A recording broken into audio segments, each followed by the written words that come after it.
Here with ASU Athletic Director Graham Rossini, wrapping up a busy first year in this role. If you could describe that year in a word or two, how would you describe it? Awesome. Awesome year. Awesome learning experience. Awesome chance to lead the department at a school that I love and care about so much and came through. And awesome to see the excitement around our fan base in support of our incredible sports programs. What surprised you about this past year? That we'd be spending a lot of time talking about legal topics. You know, we were tracking on house settlement. That dominated a lot of our time. It's nice to be on the other end of that, not only because it just ate up a lot of time and energy and focus navigating this settlement and everything coming at us, but it also gives us clarity and a chance to really chart our course moving forward as the rules change in July.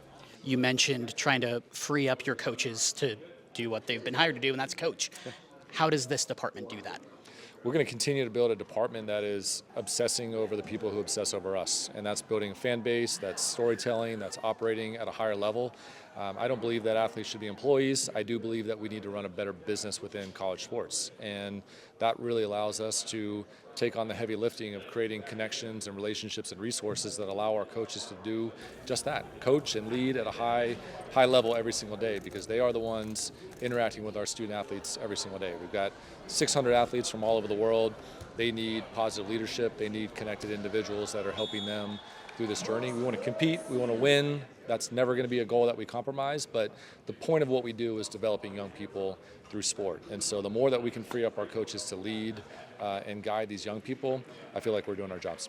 You faced some decisions with head coaches this past year of whether to retain them, whether to extend them, whether to move on from them. Yep. When you're looking at each individual head coach, what is your process, making sure you're looking at the forest and not so much the trees when making the decision about a future with a head coach? Yeah, I don't think it's formulaic. It's more about individual sport, individual coach at any given moment in time, and we've done all of it. We've made changes, we've renewed coaches, we've kind of hung tight on coaches in their current roles.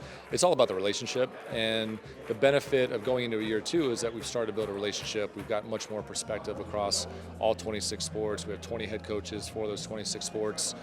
How do they get motivated? What do they need to be successful? What are the things that we can go create on their behalf? And so it's very individual. There's not a one-size-fits-all of if you do 1, 2, 3, this is the outcome. It's going to be very tailor-made to where that sport, where that coach is at any given moment in time. We've heard the phrase Sam Levitt and Heisman contender a lot this offseason. Obviously, a lot of that is going to have to do with how he plays on the field, but what can the athletic department do to help get the word out about him and help that push throughout the year? Yeah, that's been exciting to plug into, and we are big believers that Sam Levitt is a Heisman candidate as we start the season. One of the best quarterbacks, one of the best college football players in America, and what he did last year speaks for itself. We get the benefit of watching him go to work every single day and focus and lead and try to get better, give back to the community, and so we're going to continue to join that journey with him. We've been lucky in our conference. There's been Heisman finalists and Heisman winners in recent years, and so it's been nice to collaborate with the other institutions who have been a part of that, but also the Big 12, and building a campaign, supporting that effort, and making sure that Sam is on the consciousness of everybody that would influence a Heisman outcome alongside Sam, his family, and the team around him.